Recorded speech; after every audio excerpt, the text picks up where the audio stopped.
Qatar से लेकर Kuwait, Israel से लेकर सऊदी अरब, ऑयल और गैस फील्ड्स पर हमले लगातार जारी हैं। खाड़ी देशों में ऑयल और गैस फील्ड्स हमले का असर पूरी दुनिया पर पड़ने लगा और भारत भी अब इसकी जद में है।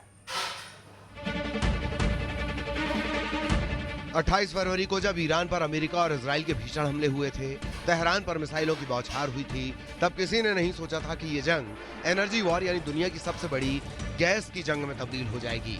इजराइल की एक स्ट्राइक ने पूरी दुनिया के चूल्हों पर ताला लगाने की नौबत ला दी है। ऐसा इसलिए क्योंकि जंग के 19वें दिन इजराइल ने ईरान के साउथ पार्स गैस फील्ड के एक हिस्से पर हमला कर दिया।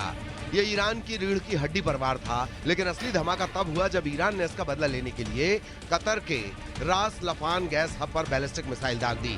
ईरान के इस हमले से कतर की एलएनजी क्षमता को बड़ा नुकसान हुआ है। कतर एनर्जी के सीईओ ने दावा किया है कि देश के कुल एलएनजी प्रोडक्शन का करीब 17% हिस्सा ठप हो गया है। यही नहीं, इस नुकसान का असर अगले 3 से 5 साल तक बना रह सकता है, जिससे ग्लोबल गैस सप्लाई पर भी दबाव बढ़ने की आशंका है। ईरान ने कतर की जिस रास लाफान इंडस्ट्रियल सिटी को आग की लपटों में जलाया, वो कतर का सबसे बड़ा और रणनीतिक औद्योगिक क्षेत्र है, जो तेल और गैस उद्योग के लिए जाना जाता है। यह हमला हिंदुस्तान के लिए भी इसीलिए चिंता का सबब है क्योंकि भारत में गैस की आपूर्ति का 47% हिस्सा कतर से ही आयात होता है। सरकार भी इस बात को मानती है कि हालिया हमलों से एलएनजी की आपूर्ति प्रभावित होने वाली है। Now with the latest attacks, our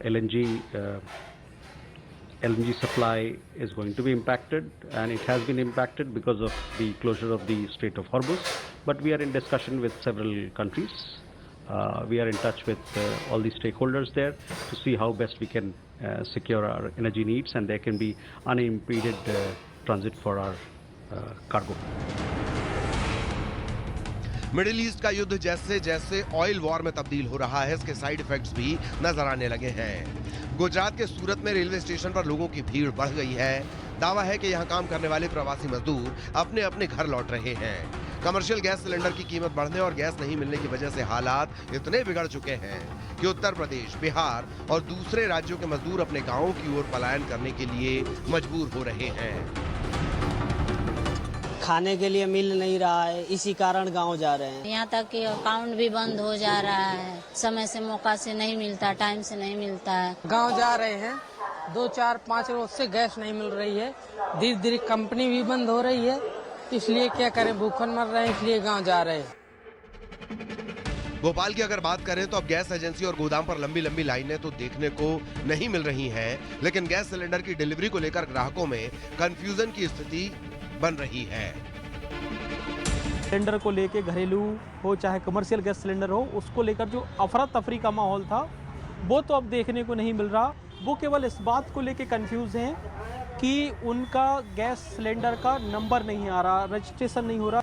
जिनका 25 दिन के बाद नंबर लग रहा है, उनको भी डिलीवरी 2 से 3 दिन में मिल रही है। आने वाले दिनों में तेल और गैस संकट भीषण हो सकता है, क्योंकि ईरान ने कतर की रास लाफान इंडस्ट्रियल सिटी पर हमला करके दुनिया को यह बता दिया है कि उसके सिर पर खून सवार है। वो मिसाइल का बदला मिसाइल से और तेल का बदला तेल से लेगा। अमेरिका और ईरान का झगड़ा अब उस दौर में पहुंच चुका है जहां गैस और ऑयल फील्ड फूंकी